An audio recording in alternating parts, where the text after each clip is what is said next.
Hello everyone, it's Theme Park Avenue, I'm Eric. Kennywood Park in West Mifflin, Pennsylvania is one of the most interesting amusement parks I've been to in recent years. The roller coaster lineup is a big part of that. From historical significance, to very unique elements, to some of the last rides of their kind, to bizarre histories in general for each of the roller coasters, this lineup is full of bizarre rides that aren't quite like anything I've done at any other amusement park. And I enjoyed all of them. In this video, I'm going to rank all of the currently operating roller coasters at Kennywood, while also going into some detail on what makes them so unique and special, because even if they're not the best rides in the world, they are some of the most noteworthy. With all that out of the way, let's begin. Last place, Little Phantom. Moving on. Number 6, Exterminator. This is the least interesting of the roller coasters, but it's still a fun one. This is an indoor spinning wild mouse. And I do generally like this kind of ride model. You go up the lift hill, go through some sharp hairpin turns, and halfway through the ride, you begin spinning around uncontrollably while you navigate the layouts. This one does stand out a little bit from other similar rides, primarily for being indoors. This indoor spinning coaster, I think, makes good use of the fact that it's in a very old, hot warehouse. Other rides try to look super nice, but this one's theme is somewhat different. The theme goes that you are a rat, and you're going through the sewer system as people are trying to kill you. That's pretty fun. It's a dark, grimy theme, fitting with the dark, grimy location, so I think it's actually a very good use of the indoor setting. It's not the nicest looking ride technically, but I think it works, intentionally being unappealing, and I overall enjoy it. On top of that, the crazy spinning as you enter the weird furnace at the very end is a very nice little surprise moment, and all in all, it's a great family coaster. Not the best ride in the park, and perhaps the least interesting of them all, but still a great one. Number 5, Racer. Racer at Kennywood is the last operating Mobius loop roller coaster in the US. This means there are 2 tracks racing each other, and that's a common thing. Gemini at Cedar Point, Lightning Racer at Hershey Park, the list goes on. However, if you are sitting in the right train when you leave the station, you will arrive on the left side of the track. This is because it is one continuous roller coaster the whole way through. You only get to ride once, and you don't get to go through the whole loop, but it's still a very interesting thing. I'm very used to getting off on the same side I get on from, so I think that's one of the most fun parts of the ride. The racing aspect is always enjoyable. For me, it was a bit of a letdown because the car that was not mine went way ahead of us the whole time and we never came close to catching up, but the roller coaster itself is super fun. The layout is fairly conventional, even by fairly modern standards. There's no wild turns or things that feel like they were back from the olden days. It feels classic, but not 100 years old classic like it is. That said, the existence of a Mobius loop coaster at the park adds another uniqueness to Kennywood, and the roller coaster is certainly a blast. Number 4, Thunderbolt. Thunderbolt is another very old wooden coaster, and this one is just something else, honestly. There are so many things about it that are utterly insane. The first thing is the out of the station drop. This is unlike anything I've done on a roller coaster outside of Time Traveler Silver Dollar City, a very modern roller coaster. It's insane to think that close to 100 years ago, assuming that's how the layout originally was, you would just immediately leave the station and drop into a ravine. Then you go turn around in the ravine, and you climb the main lift hill. After the main lift hill, there's some fun turns. The speed picks up quite a bit, and you will be slammed into the side. If you're sitting on the left side, you will get crushed by the person on the right from my experience. This is pretty fun.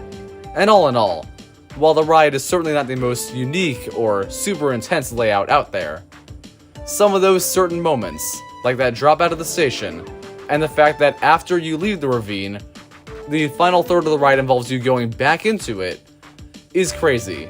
I think the use of the setting is immaculate here. And even though it's not best wooden coaster in the world material, it's super fun. The only other weird note on this one is that you are required to have 2 people in a row. There are 3 people in my party when I went to the park, so I did have to go with a single rider, It was no problem for me, but you'll generally want to have an even number of people if you go to the park. Overall, Thunderbolt is a wild roller coaster for some of the interesting elements it has, and the wonderful setting. Definitely a very nice one. Number 3, Jackrabbit. Jackrabbit is the oldest roller coaster in the park. It is over 100 years old, and it has one moment that is perhaps the most thrilling in the whole park. The Double Down. This throws you out of your seat twice. I can't think of anything else quite like it as far as classic rides go. And like the others in the park, it is very well kept. The ride is smooth, not too rickety, and very, very far from painful. It is a very small roller coaster, barely over 2,000 feet of track, much smaller than Blue Streak at Cedar Point in fact. But it makes the most of its material, as even though you are just kind of going through a smaller ravine, you go down a drop, turn around, etc., it has very fun moments. It's a true classic, and the best moment on this ride does outdo the best of Thunderbolt for me, so even though that one does seem to hit higher speeds and greater intensity, I had a bit more fun on the oldest roller coaster in the park. Number 2, Skyrocket. Skyrocket is a fairly modern ride. This is a Premier Rides launch roller coaster, and one I like quite a bit. It opened in 2010, so nearly 100 years after Jackrabbit, 90 in fact, which is crazy to think about, and some of the best things about this ride are among the best from its manufacturer. Its manufacturer has a lot of launch coasters, and most of them tend to have some weird issues with their layouts. This one is the same, but it starts out very strong. As you pull out of the station, the moment you hit the launch track, you're going. You don't stop before the launch like many other roller coasters, you just begin flying through, over the top hat, where you slow for a bit and get some nice airtime. You go over a strong overbank turn, have 2 great inversions, and even a strong airtime moments. After this, though, there is pretty much nothing of note. You have some weird turns and small hills that give no airtime, and it pretty much feels like a kiddie coaster layout. This second half looks pretty cool in the POVs, but on ride, it is very underwhelming. Overall, it does have some of the best elements from Premier Rides roller coasters, and these more modern airtime moments and inversions do put the ride above the classics for me. It does have some weaker moments, but it is still an excellent roller coaster overall. Before getting to number 1, I must mention Steel Curtain. Steel Curtain at Kennywood is a very unique roller coaster as well. It is the newest ride there, and has a few records under its belt, such as the highest inversion of any roller coaster, and the most inversions of any US roller coaster.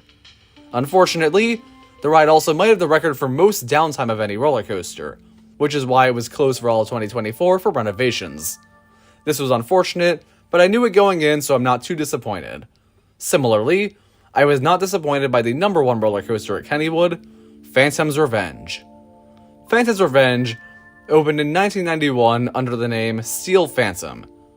It was an aerodynamics looping roller coaster, with the tallest drop of any roller coaster at the time, of 228 feet, with a top speed of 80 miles per hour, making it the fastest roller coaster on Earth, and it was utterly insane.